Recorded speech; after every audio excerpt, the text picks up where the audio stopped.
오늘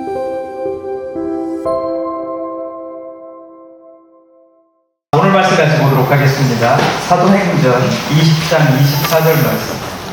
주보 한번 참고 하시면 되겠습니다. 짧은 구절이기 때문에 우리가 한 목소리로 읽도록 할게요. 사도행전 20장 24절 말씀 읽도록 하겠습니다. 시작. 내가 달려갈 길과 주 예수께 받은 사명 곧 하나님의 은혜의 복음을 증언하는 일을 마치려 하면 나의 생명조차 조금도 귀한 것이 여기지 아니하노라. 오늘은 강사분을 모셨는데 소개하기 전에 영상 하나 보도록 하겠습니다. 네, 영상에 있는 세 명이 지금 여기 다 와 있습니다. 저희가 카톡방에 있는데 이 달리기하는 모임이 움직이는 교회, 무빙 처치입니다. 무빙 처치 교인은 3명.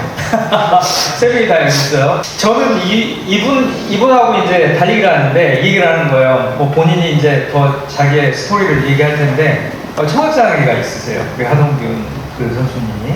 근데 저한테 이런 얘기를 하더라고요. 목사님, 저는 이 청각장애가 있기 때문에 장애인 대회도 나가고 그 다음에 일반인 대회도 나가서 하나님께서 제 지경을 넓혀주셨어요. 이렇게 얘기하는데 반해버렸습니다. 제가. 그래서 메시지를 듣고 싶다. 이 사람의 라이프 스토리를, 하나님께서 역사하시는 라이프 스토리를 듣고 싶다. 이렇게 해가지고 오늘 모셨습니다. 우리 박수로 한번.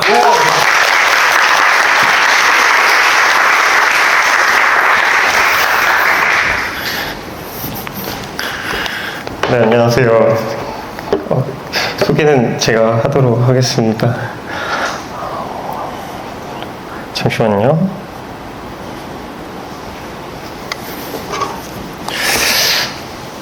네. 죄송합니다.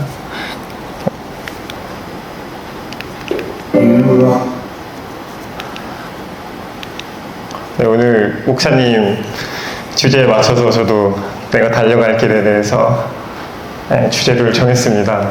제 소개를 먼저 하도록 하겠습니다. 저는 지금 육상 중장거리 마라톤 선수로 활동을 하고 있고요. 이름은 허동준이라고 합니다. 지금 현재 말씀하신 것처럼 청각장애를 가지고 있는데 울산시 장애인체육회 실업팀 선수로 활동을 하고 있고 한체대 대학원 재학 중에 있고 아식스에서 장애인 선수로서 이제 협찬을 도와주고 있습니다. 노마인 국가대표를 했었고 지금 현재는 선수로서도 하지만 러닝 코치로서 뭐 적게는 8명, 많게는 50명에서 60명을 그룹 수업도 진행을 하고 있습니다. 유튜브는 운영을 하고 있는데 여기서 좀 밝히기에는 아직 좀 소규모라서 천천히 좀 오픈을 해보도록 하겠습니다. 네, 그러면 제 스토리를 시작해 보도록 하겠습니다. 네, 저희 배경을 먼저 말씀드리도록 하겠습니다. 저는 일단 강원도 철원에서 태어났습니다. 강원도 철원 많이 요즘에는 아실 텐데 대포 소리에 잠이 깨고 대포 소리에 잠이 드는 뭐 그런 군 부대 지역으로 유명합니다. 그래서 저는 학교 다닐 때 자전거를 타면서 등교를 했던 기억이 되게 많고 다녀오고 나면은 뭐 동네에 나가면 축구하고 있고 막 깡통차기 하고 있고 이어달리기 하고 있고 이런 문화나 시골에서의 체력을 기를 수 있는 환경들이 되게 잘 되어 있었어요. 그래서 흙이랑 약간 한 몸이 돼서 이제 생활을 하는 그런 생활을 했던 것 같습니다. 그래서 그런 시골에서의 생활을 하게 되면서 체력이 되게 좋아졌는데 초등학교 때 제가 육상을 시작하게 됐습니다. 그래서 뭔가 이 육상을 시작하게 된 계기가 제 친한 친구들이나 인기 있던 친구들이 육상부를 하고 나서 육상 훈련이 끝나고 나면 항상 문방구에서 2,000원어치의 그런 간식을 먹을 수 있었던 거였어요. 그럼 이제 한 손에는 뭐 떡볶이를 들고 한 손에는 슬러시를 들고 되게 모듬처럼 되게 푸짐하게 들고 나오는 모습이 너무 인상 깊고 너무 부러워서 저도 육상부를 한번 해보겠습니다 하고 이제 육상부를 시작하게 됐던 것 같습니다. 근데 이제 친구들은 100m, 200m 빠른 종목을 가졌는데 저는 갑자기 800m를 하라고 하는 거예요. 그러니까 너는 느리다. 너는 아직 이 스피드가 없으니까, 이 친구들이랑 경쟁력이 없으니까 800m를 해라. 근데 저는 그때는 잘 못 느꼈는데 이걸 정리하면서 살짝 기분이 안 좋은 거예요. 자존심도 좀 상하고 그런 기분이 좀 들면서 어쨌든 장거리로 전환을 하게 되면서 너무 감사했던 것 같고, 지금 이 자리에 설 수 있는 이유도 그 때문이지 않을까, 하나님의 계획이 있지 않나 이런 생각을 하게 됐습니다. 초등학교 때 800m를 하게 되면서 철원 군에서는 1등, 2등을 이렇게 또 두각을 나타내기 시작했었어요. 그래서 도대회를 나갔는데 강원 도대에서는 예선 탈락을 하는 경우밖에 없었고, 이제 그렇게 하면서 중학교에 올라왔는데, 중학교에 올라와서도 육상부를 시작해 보지 않겠냐는 이제 학교의 제안이 있어서 시작했는데, 이유는 뭐였냐면 강원도대회 같은 걸 나가면 한 2박 3일, 3박 4일을 쉴 수가 있어요. 그래서 학교를 가기 싫고 공부를 하기 싫어서 이제 대회로 나가고 싶고, 저를 인정해주는 그 혜택이 너무 좋았던 것 같아요. 그리고 한 가지 더 혜택이 있었는데, 시험을 보면 가산점을 줬었어요. 그래서 제가 막 수학을 40점 맞고 여기 50점 맞고, 뭐 실제로 그런 적이 있긴 한데, 그 점수를 맞으면 80점까지도 올라가고 70점까지도 올라가면서 30명의 그 인원에서 뭐 15등을 한다든지 20등인데 갑자기 꽁충꽁충 뛰는 그런 좀 혜택을 많이 봐서 저도 중학교 때까지도 이제 운동을 계속 했던 것 같습니다. 체력도 좋아지고 계속 자전거 타고 학교 다니고 축구하고 농구하고 이러다 보니까 체력이 좋아져서 강원도에서 800m를 이제 2등을 하게 됐습니다. 그래서 이제 그때 당시에 철원에서 한 팀과 춘천에서 한 팀이 저를 스카우트하러 이제 감독님들이 오셨었어요. 그래서 춘천에서 감독님은 굉장히 이제 마라톤 쪽으로 유명하신 분이셨는데, 그분이 이제 엄마가 식당에서 일을 하고 계셨는데 그 식당에 오셔서까지 동준이는 마라톤을 하기 위해서 태어난 애다, 그런 되게 마음을 주셔서 저도 난 그런 사람인가 해서 엄마 나는 이제 마라톤의 길을 가볼게요 하고 이제 춘천으로 떠나게 됐습니다. 이제 춘천으로 가게 돼서 저희는 3월에 입학이지만 12월부터 들어가서 훈련을 하기 시작했는데, 제일 어려웠던 것 중에 하나는 일찍 일어나고 힘든 훈련을 하는 거였어요. 가자마자 이제 저는 입소라고 표현하거든요. 그래서 12월에 입소를 해서 그 다음날 바로 훈련을 진행하게 됐는데, 새벽 5시에 일어나서 장갑 2개 끼고 양말 2개 신고 타이즈, 쫄바지 같은 그런 바지를 입고 또 거기 위에 추리닝을 입고 나갔어요. 비몽사몽 나가는데 30바퀴를 뛰라고 하는 거예요. 저는 그때 중학교 3학년이었고 형들을 따라 뛰는데 30바퀴에서 5바퀴도 이제 못 따라 뛰고 떨어지니까, 그래서 따라 뛰라 이러면서 제일 못 뛰는 선수로 시작을 했습니다. 네, 그렇게 고강도 훈련을 하면서 너무 이 훈련이 힘들고, 춘천은 진짜 춥거든요. 철원만큼 추운데 그 추운 환경 속에서 계속 고된 훈련이 지속되다 보니까 운동이 너무 어렵고 뛰쳐나오고 싶은 생각을 많이 했었어요. 새벽 운동이 끝나면 아침을 먹고 학교에 갔다가 점심을 먹고 조금 잠깐 1시간 정도 잤다가 오후 운동 갔다가 또 저녁을 먹고 약간 야간 운동, 이렇게 계속 로테이션이 돌아가는데 저는 그게 약간 짐승 같은 삶을 살았던 것 같습니다. 고된 훈련을 하면서부터 이제 청각이 조금씩 떨어지기 시작했는데, 그렇게 청각이 떨어지면서 20살 때 장애 판정을 받기 시작했어요. 장애 판정을 받고 일반 선수는 대학 생활까지 하다가 대학교까지 일반 선수 생활을 한 뒤에 23살, 24살쯤에 이제 장애인 실업팀에서 연락이 왔어요. 우리 팀에 이제 합류하는 게 어떤지 스카웃이 와서 그렇게 이제 입단을 하게 됐습니다. 여기까지가 그냥 쭉 살아온 전반적인 저의 스토리고요. 이제 하나님을 어떻게 만나게 됐는지 이야기를 나눠보려고 하는데, 저는 모태신앙이고요. 태어났을 때부터 어머니, 아버지가 다 교회를 다니기 시작하셨고, 그냥 교회를 다니는 게 굉장히 익숙했던 사람이었던 것 같습니다. 근데 이제 그 교회를 다니면서 제가 초등학교 5학년 때 철원 그 교회에서 목사님이 바뀌셨었어요. 근데 그 목사님이 저의 신앙의 어떤 80% 90% 신앙에 영향을 주셨는데, 목사님이 오시고 나서부터 통성 기도를 배웠고, 뭐 여름 성경학교 때 부르짖으면서 기도를 하고, 뭐 성경에 어떤 하나님이 너를 사랑하시는 이유, 이런 여러 가지 부분들에 큰 영향을 주고 있었습니다. 그 영향을 받고 지금도 춘천에서 사역을 하고 계신데, 지금 놀러 가면 사모님이랑 이렇게 수다를 떨고 있으면 목사님한테 전화가 와요. 동기나 사무실로 내려와. 그러면 내려가면 너 요즘에 사는 건 어때? 뭐 여자친구는 어떻게 만나고 있어? 뭐 예수님 만나는 건 어떠니? 나는 이런 사역을 하고 있는데 이런 응답을 해주셨어. 너의 삶은 어떠니? 이런 소통을 항상 물어봐 주시고, 뭐 일은 그 다음이에요. 항상 교회와 가정에 대해서 여쭤보셨고, 그 영향이 지금까지도 저에게 어떤 중요한 결정을 내리거나 중요한 어떤 일들을 선택할 때 큰 영향을 주셨던 분이었습니다. 그래서 그런 신앙생활들이 저에게는 굉장히 익숙해져 있었어요. 그런 상태에서 그 고등학교를 갔는데, 그때 당시 너무 이게 일상이 너무 힘들다 보니까 제가 의지할 때는 성경밖에는 없더라고요. 성경을 의지하고 기도하고 고강도 훈련을 버텨낼 수 있는 게 그것뿐이었던 것 같습니다.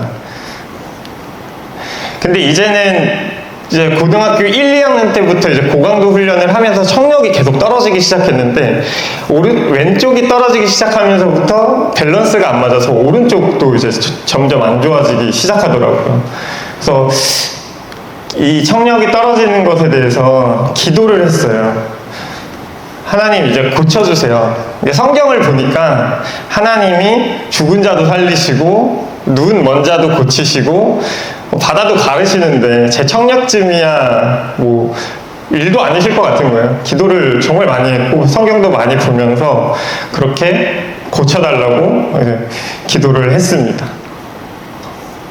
근데 하나님은 항상 이렇게 어떻게 뭐 꿈에서도 말씀해 주시고 뭐 음성으로도 얘기해 주시는 분 같았는데 아무런 그런 응답이 없으셨던 거예요, 제 삶에서. 그러다가 제가 이제 기도를 바꾸게 된 계기가 두 가지가 있는데, 첫 번째는 닉 부이치치라는 사람을 TV에서 본 적이 있어요. 팔 다리가 없지만 나는 행복합니다, 나는 감사합니다. 그냥 그게 보여지는 모습이 아니라 이 사람이 실제로 그런 삶을 살아가고 있다는 게 되게 크게 와닿았던 것 같습니다. 그래서 이 사람을 보면서 꽤나 큰 충격을 받고 저런 삶 속에서도 감사할 수 있고 충만할 수 있구나라는 걸 느꼈습니다. 그리고 두 번째는 제가 의지할 데가 없어서 계속 성경을 필사를 했었어요. 매번 이렇게 블로그를 보면서 성경을 보면서 필사를 하면서 성경을 보는데 문득 이 말씀이 저한테 딱 꽂히는 거예요. 이 말씀을 제가 한번 나누고 싶었는데 한번 읽어드리도록 하겠습니다. 고린도전서 12장 5절이거든요. 고린도전서 12장 5절 제가 읽도록 하겠습니다. 내가 이런 사람을 위해 자랑할 것이나 나 자신을 위해서 약한 것들 외에 자랑하지 않겠습니다. 만일 내가 자랑하고자 해도 어리석은 사람이 되지 않을 것입니다. 그 이유는 내가 참말을 할 것이기 때문입니다. 그러나 나는 자랑을 그만두겠습니다. 이는 어느 누구도 나를 보는 것이나 내게 듣는 것 이상으로 나를 평가하지 않게 하기 위한 것입니다. 계속 읽을게요. 10절까지. 받은 계시들이 지극히 큰 것으로 인해 나로 교만하지 않게 하시려고 내 육체의 가시 곧 사탄의 사자를 주셨습니다. 이는 나를 쳐서 교만하지 않게 하시려는 것입니다. 나는 이것이 내게서 떠나도록 주께 세 번이나 강구했습니다. 그러나 그분은 내게 말씀하셨습니다. 내 은혜가 내게 족하다. 왜냐하면 내 능력이 약한 데서 온전해지기 때문이다. 그러므로 나는 내 약한 것들에 대해 크게 기뻐하며 자랑할 것입니다. 이는 그리스도의 능력이니 내게 머물게 하기 위함입니다. 그러므로 나는 그리스도를 위해 약한 것들과 모욕과 궁핍과 핍박과 공경 가운데 있으면서도 기뻐합니다. 왜냐하면 내가 약할 때 곧 강하기 때문입니다. 네, 이 말씀이 제 삶에 꽂혔던 그 순간이 사도 바울인 어떤 질병이 있어서 강구를 했는데 하나님께서 그냥 그렇게 살아. 그게 너한테 강한 것이고 그것으로 인해서 내가 드러날 거야. 너가 겸손해질 거야 라는 말씀이 제게 딱 주셨어요. 그래서 저는 그것을 그냥 받아들이기로 했습니다. 이게 너 그냥 살아. 너가 그걸로 인해서 날 찾을 거고 너가 더 살아가는데 겸손해질 거야 라는 말씀인 것 같았어요. 그래서 그 다음에 일어났던 거는 이제 고쳐주세요 기도였는데, 그러면 하나님 저에게 이 장애를 주신 것을, 이 가시를 주신 것을 허락하셨다고 생각을 하는데, 제가 앞으로 살아가는 그 삶에서 그 이유를 보여주세요라고 기도를 바꾸기 시작했어요. 그 다음부터는 사실 고쳐달라고 기도해 본 적이 정말 한 번도 없었던 것 같습니다. 그래서 하나님이 제게 주신 첫 번째 이유는 저희 어머니가 청각장애 3급이세요. 원래 4급이셨다가 이제 더 청력이 떨어지시면서 이제 3급이 되셨는데, 외할아버지가 청각장애를 갖고 계셨고 어머니가 유전을 받았고 그 다음에 제가 이렇게 유전을 받게 됐는데, 그때는 몰랐는데 제가 안 들리기 시작하면서부터 뭔가 제 어려운 것들이 좀 있었어요. 이렇게 말을 하고 듣지 못하는 것에 대한 큰 허들은 없어요, 사실. 하지만 뭐 예를 들어서 동균아 너 뭐 먹었어? 뭐 했어? 이렇게 말을 할 때 어떤 단어가 순간적으로 안 들릴 때가 많아요. 그럼 동균아 너 먹었어? 이렇게 물어보는 것 같아서 제가 자꾸 예측을 해요. 그러면 동균아 너 뭐 이거 먹으려 했나? 내가 지금 짜장면 먹고 있으니까 짜장면 먹냐고 물어보는 건가? 약간 이런 문장들이 빠질 때마다, 어떤 단어가 빠질 때마다 제가 자꾸 헷갈리는 거예요. 근데 거기서부터 또 물어보는데도 한계가 있습니다. 그래서 뭐 말하는 사람 되게 짜증이 나거든요. 똑같은 거 계속 물어보니까. 어떤 단어가 꽂혀서 계속 안 들릴 때가 있어요.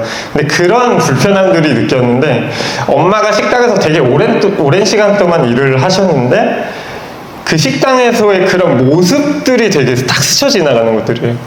엄마가 막 들리면서 사람들이 막 짜증 부리는 거에 막 일을 하시고, 안 들리는 것도 들린 것처럼 행동하시고, 막 그런 여러 가지 상황들이 되게 고됐겠다라는 생각이 많이 드는 거예요. 어머니가 이제 되게 어려운 환경에서 자라시고 첫째다 보니까 초등학교 때부터 가정부도 하시고 뭐 식당 일도 하시고 그러시다가 저희 가정으로 만들어지면서 또 우리를 위해서 고생을 많이 하셨다고 생각하는데, 뭐 그때 당시에는 많은 어른분들이 고되고 힘들고 어렵게 자라신 분들 많다고 생각을 합니다. 근데 이제 어머니를 삶을 돌아봤을 때는 이런 부분이 힘들었겠구나라는 게 당연하게 저는 좀 와닿더라고요. 그래서 짜장면을 먹어본 사람이 나 거기 맞지 말지 이렇게 말 안 해도 아는 것처럼 어머니 아픔이 저한테도 크게 그냥 와닿았던 것 같아요. 이래서 힘들었구나, 이럴 때는 어려웠겠구나라는 마음을 첫 번째로 주셨어요. 그래서 가족을 사랑하는 마음이 원래도 사랑이지만 더 이제 깊어졌던 사랑이었던 것 같습니다. 그 두 번째는 이제 장애인 체육회에 있으면서 시합을 나가는데 장애인 선수들을 많이 만나요. 장애인 선수들을 만나면서 그 사람들에 대한 불편함이 있겠지만 그 불편한 사람들을 케어하고 있는 그런 가족들이 너무 많은 어려움을 조금 겪고 있더라고요. 케어해야 되는 부모님, 또 아픈 손가락이라고 하면서 다른 형제들이 피해를 보거나 관심이 줄어들거나 이런 어려움들을 굉장히 많이 보게 됐습니다. 장애 유형이 다르고 장애 정도가 다르지만 어떤 같은 입장의 사람처럼 보이더라고요. 그래서 이런 부분도 또 하나님이 보게 하시는구나, 이런 부분도 어려우실 수 있겠구나 하면서 저의 말씀하신 것처럼 지경을 넓히셨고 제 공감의 어떤 그런 허들을 더 낮추시면서 사람들과 소통하게 만드셨던 것 같습니다. 그래서 저는 지금 말씀드린 것처럼 말하는 데 어려움이 없고 듣는 것에 큰 허들이 없어요. 그래서 저는 장애인으로서 살아가는 그 삶에 대해서 저는 이걸 극복했어요, 저거를 극복했어요 라고 말하기가 되게 어렵더라고요. 난 되게 애매한 포지션이지 않나? 비장애인에서도 인정을 못 받고 장애인에서도 인정을 못 받고 이런 애매한 포지션에서 감사하기도 하지만 뭔가 확실한 그런 포지션이 아니어서 기분이 좀 그랬는데 가만히 생각하면서 하나님께 감사할 것을 찾다 보니까 저는 하나님이 주신 역할이 아이부터 노인까지 장애인부터 사회적 약자들까지 다 소통할 수 있고 공감할 수 있는 마음을 주셨구나라는 것이 저의 가장 본질적인 하나님의 응답이지 않았나 이런 생각을 하게 됐습니다.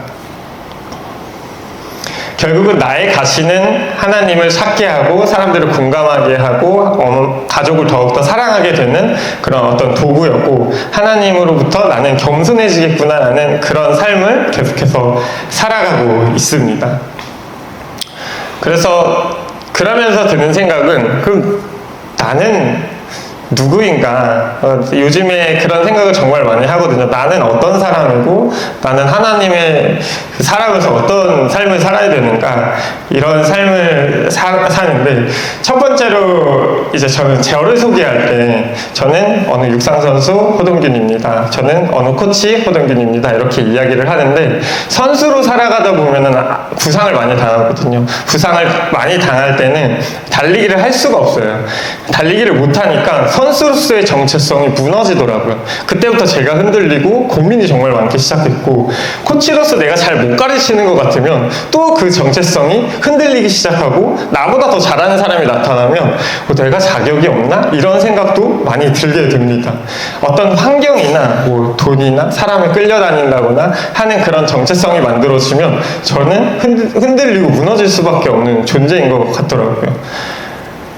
그래서 그럼 나는 어떻게 살아야 되지? 나는 이 하나님이 주신 장애와 이 달란트를 가지고 어떻게 살아가야 되지? 라는 고민이 계속 깊어지기 시작했어요. 뭔가 덮어두면 또 드러나고 덮어두면 계속 드러나는 일이었는데 결국은 뭐였냐면 하나님의 자녀가 가장 흔들리지 않는다는 것이었습니다.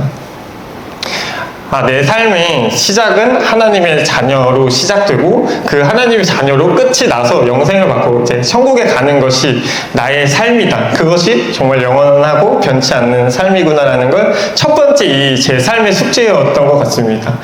그래서 시작은 하나님의 자녀이면서 하나님의 자녀 안에서 선수를 하는 것이고 코치를 하는 것이고 사람들을 만나는 것이었습니다.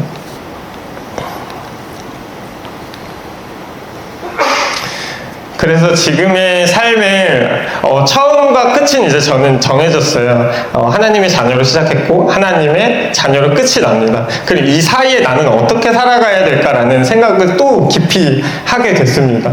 그래서 책을 읽게 됐는데 왜 일하는가에 대해서 조정민 목사님의 책이었거든요. 그 책에서 사람을 살리고 사람을 세우고 사람을 사랑하라 이 세 가지 기준점이 있으면 너는 어떤 일을 해도 상관이 없다라고 말씀을 해주셨습니다. 그래서 제가 지금 하고 있는 일을 그 기준에 빗대어서 예를 들어서 코치를 하게 됐을 때 저는 사람을 살리는 일이 뭘까 했을 때 정말 건강하게 가르치는 것이었어요. 사람들 만나서 이 사람이 목표가 뭐고 어떻게 건강하게 하고 최선을 다해서 그 사람을 위해서 러닝을 가르치는 것이 저의 첫 번째 목표였습니다. 그리고 그 안에서 사람들을 세우고 사람들을 올려주고 높여주는 것이 그 기준에 맞았고 그리고 세 번째는 사람을 이제 사랑하는 것. 어떻게 사랑할 수 있지? 돈을 모아서 같이 기부런도 해보고 러닝을 통해서 또 사람들 약자들을 또 초대를 하고 장애인들을 초대해서 같이 어울리고 사랑할 수 있는 그런 사랑을 또 배우게 됐습니다. 달리는 것도 내가 그냥 기록과 내 1등의 목표가 아니라 내가 최선을 다해서 했을 때 사람들이 나를 보고 도전을 받고 나를 보고 또 다른 어떤 목표를 갖게 되는 것이 저에게는 그 달리는 이유의 핵심이었던 것 같습니다. 그래서 하나님은 딱 깔끔하게 그냥 설명하시는 것 같아요. 십계명도 하나님 사랑, 이웃 사랑입니다. 그래서 창세기를 보더라도 마지막 날에 사람을 만드셔서 사람들이 다스리라고 말씀하신 것처럼 사람에 관심이 정말 많으시고 사랑이 많으신 분인 것 같습니다. 그래서 제 삶은 하나님 사랑하고 하나님이 사랑하는 그 사람들을 사랑하자가 가장 큰 목표였고 그리고 나서 그 일을 달리기를 통해서 풀어가는 것이 저의 가장 정체성을 잘 밝힐 수 있고 제가 느낄 수 있는 그런 일들이었습니다. 뭐 물론 벽산에서 만약에 스카웃이 온다면 또 좀 다르게 생각해보고 빨리 은퇴를 해볼 수 있는 생각을 할 수도 있을 것 같은데 네, 지금은 아직 달리기를 하고 있어서 네, 고민을 조금 네, 할 것 같습니다.